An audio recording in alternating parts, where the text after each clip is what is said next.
সম্মানিত মুমিন ও মুসলমান দিনী ভাই ও বোনেরা, আসসালামু আলাইকুম ওয়া রাহমাতুল্লাহি ওয়া বারাকাতুহু।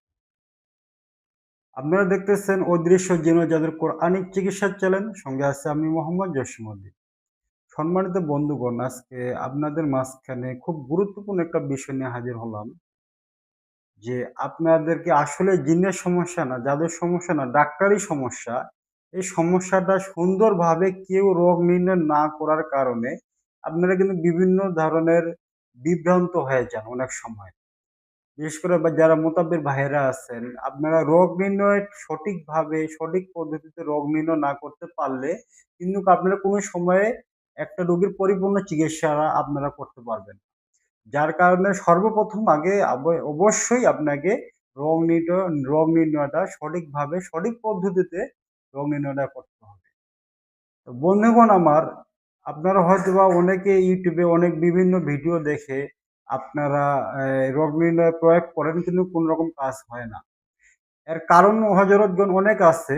তো যাই হোক, আমরা পরবর্তীতে ভিডিও নিয়ে এই বিষয় নিয়ে আমরা কথা বলব যে আপনারা কেন সাকসেস হন না। আজকে যে বিষয়টা নিয়ে কথা বলতেছি, চলুন এই বিষয় নিয়ে আমরা কথা বলি। এই রোগ নির্ণয়টা আপনারা যারা রোগী আছেন তারাও করতে পারবেন, এবং কি মোতাব্বির ভাইয়েরা যারা আছেন তারাও করতে পারবেন। এটা আমার একটা পরীক্ষিত ১০০% পরীক্ষিত। আমি যেভাবে রোগ নির্ণয় করে থাকি এবং যেই রেজাল্টটা আমি ১০০% পাই, ওই বিষয়টা আমি আপনাদের মাঝখানে আজকে শেয়ার করব ইনশাআল্লাহ।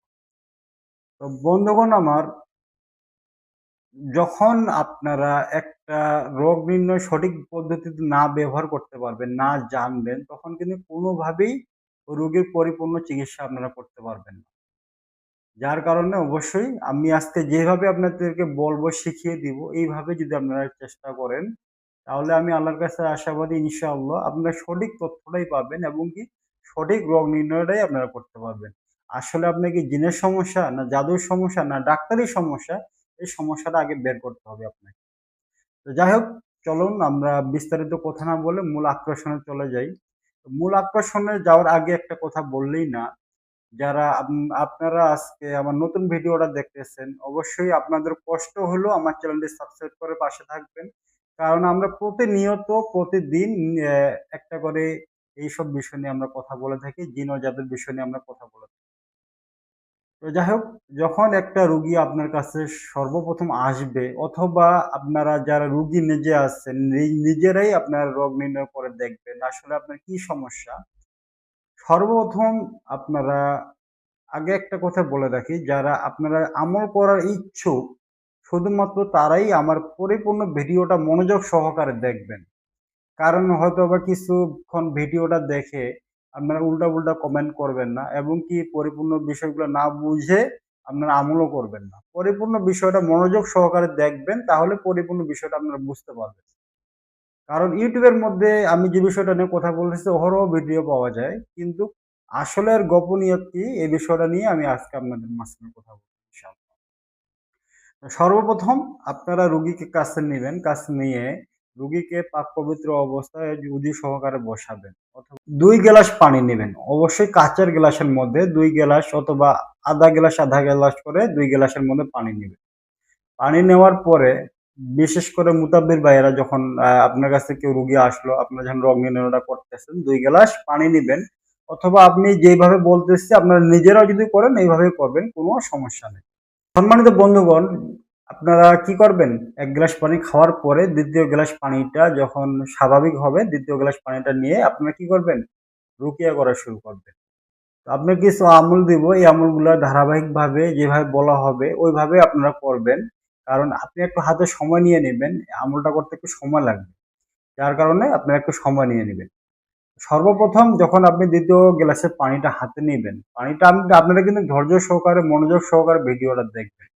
আমি যেভাবে বলবো হুবহু সেইভাবে আপনারা করবেন, তাহলেই ইনশাআল্লাহ আপনি সঠিক রেজাল্টটা পাবেন। তো পানিটা হাতে নিয়ে পানিটা এমনভাবে পড়বেন যাতে আপনি ধরেন না গ্লাসটা এইভাবে আছে না? তো প্রথমত বিসমিল্লাহির রহমানির রহিম, আউযু বিল্লাহি মিনাশ শাইতানির রাজিম, বিসমিল্লাহির রহমানির রহিম। এইভাবে না, মানে এক কথায় যদি আমি বলতে যাই, পানিটা যে আপনি নিচ্ছেন, পানিটা আপনার যে মুখের যে একটা যে আপনার কথা যে বলতেছেন, রুকিয়া করতেছেন, আপনার যে একটা মুখের যে ভাব, এইটা যদি আপনার পানির মধ্যে আসে, পানির মধ্যে লাগে, আপনি যে আয়াতগুলো তেলাওয়াত করতেছেন, এই মুখের যে একটা নেটা আছে, এটা যদি পানিটার মধ্যে লাগে, এইভাবে আপনাকে আয়াতগুলো করতে হবে এবং কি একবার মুখের খুব খুব কাছাকাছি আপনাকে পানির গ্লাসটা নিতে হবে।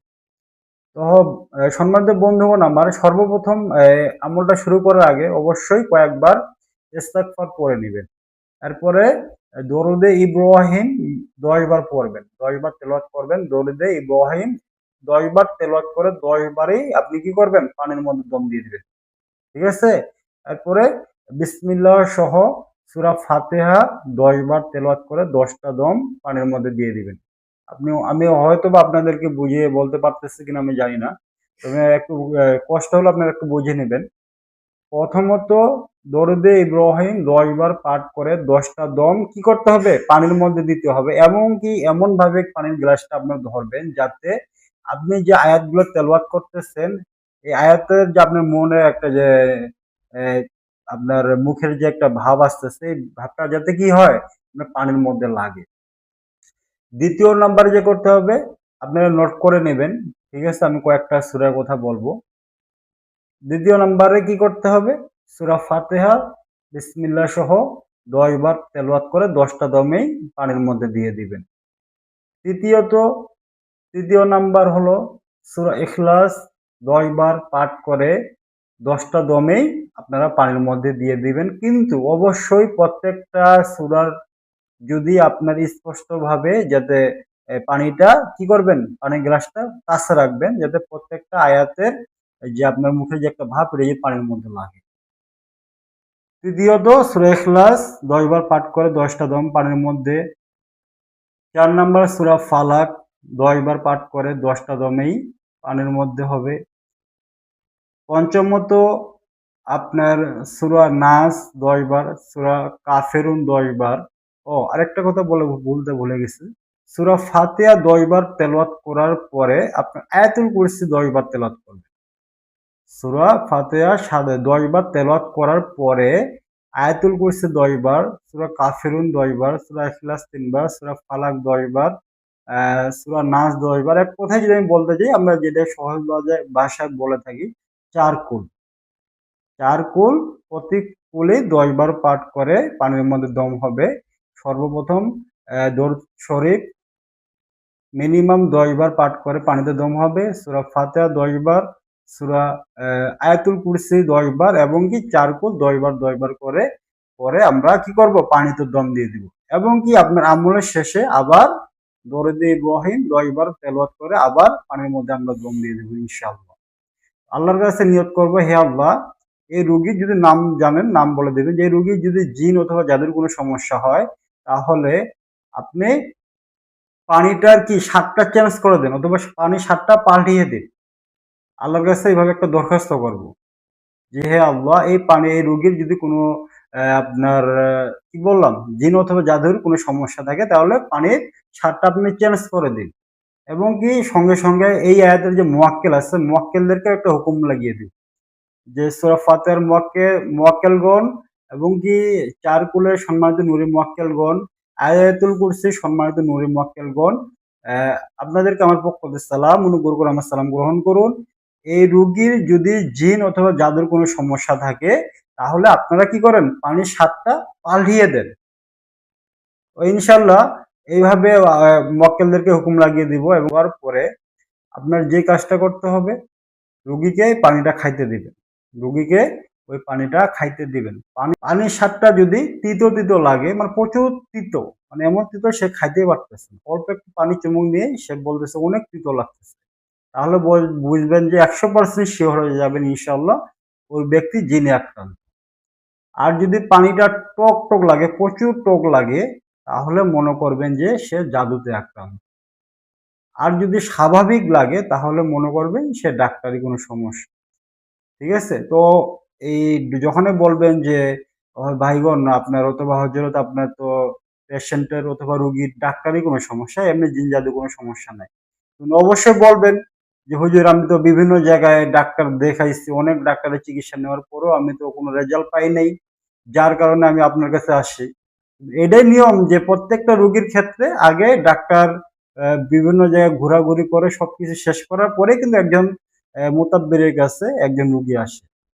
তারপরও আপনি বলে দিবেন যে হয়তোবা কোনো অভিজ্ঞ কোনো ডাক্তারের কাছে যান নাই অথবা ডাক্তার ভালোভাবে রোগ নির্ণয়টা করতে পারেনি, যার কারণে এই রোগী এখনো পরিপূর্ণ সুস্থ অনুভব করতেছে না অথবা হচ্ছে না। আপনি ইনশাআল্লাহ ভালোভাবে চিকিৎসা করেন, ইনশাআল্লাহ দেখবেন ঠিক হয়ে গেছে। তারপরে যদি উনারা কোনো রুকিয়া চায় অথবা কোনো কিছু চায় তাহলে আপনি একটা কাজ করে দিতে পারেন। তো রুগী যখন আপনার বলে দিবেন যে রুগীর ডাক্তারি সমস্যা, তবে যাওয়ার আগে রুগীর একটা কাজ আপনারা করে দিতে পারেন। আ সূরা নাস, সূরা ফালাক আপনারা ৪১ বার ৪১ বার করে তেলাওয়াত করে আপনি যেকোনো একটা পানির মধ্যে দম দিয়ে এই পানিটা রুকিয়া করে আপনি রুগীকে দিয়ে দিবেন। বলবেন যে আপনি মিনিমাম ৩ থেকে ৭ দিন, ৩ দিন, ৫ দিন অথবা ৭ দিন এই পানিটা নিজে একটু করে খাবেন। একটু যখন গোসল করবেন ওইখান থেকে একটু কিছু পরিমাণ পানি গোসলের যে পানিটা থাকবে ওই পানির মধ্যে বালতির মধ্যে দিয়ে ওই পানি দিয়ে গোসল করবেন। প্রতিদিন গোসল করবেন এবং কি সকাল সন্ধ্যা পানিটা আপনি খাওয়ার চেষ্টা করবেন। ইনশাআল্লাহ ৩ দিন অথবা ৫ দিন ৭ দিনের পরে আপনি যেকোনো ডাক্তারের কাছে যাবেন। ইনশাআল্লাহ দেখবেন যে আপনি যদিও এর আগে চিকিৎসা করার পর যদি কোনো রকম সুস্থ অনুভব নাও হয়, এরপরে দেখবেন যে ইনশাআল্লাহ তার রোগ থেকে আল্লাহ পাক সমাধান করে দিবেন ইনশাআল্লাহ। তো যাই হোক হযরতগণ, আপনি যে আজকে যে বিষয়টা নিয়ে কথা বললাম, এটা আমার ১০০% পরীক্ষিত একটা রোগ নির্ণয় করে থাকি আমি এভাবে। তো আপনাদের খেজমতে আজকে আমি নিয়ে আসলাম। আশা করি আপনারা উপকৃত হন এবং কি আপনাদের বন্ধু-বান্ধব যারা এইসব বিষয়গুলো নিয়ে আক্রান্ত তাদেরকে ভিডিওটা শেয়ার করে দিবেন। আপনার একটা শেয়ারে হয়তোবা সে অনেক উপকৃত হবে। আজকে এই পর্যন্তই। অবশ্যই আপনাদের কাছে বিশেষ অনুরোধ থাকবে আমাদের চ্যানেলটা সাবস্ক্রাইব করে পাশে থাকবেন। কারণ আমরা প্রতিদিন এরকম জিন অথবা জাদুর বিষয় নিয়ে আমরা প্রতিদিন আলোচনা করে থাকি। প্রতিদিন একটা করে ভিডিও আপলোড করে থাকি। তো প্রত্যেকটা বিষয় অবশ্যই আপনার জানা হবে, শিক্ষণীয় হবে। আপনি নিজেও প্রয়োগ করতে পারবেন এবং অন্যজনের ক্ষেত্রেও আপনি নিজে প্রয়োগ করতে পারবেন। আজকে এই পর্যন্তই। আসসালামু আলাইকুম ওয়া রাহমাতুল্লাহি ওয়া বারাকাতুহু।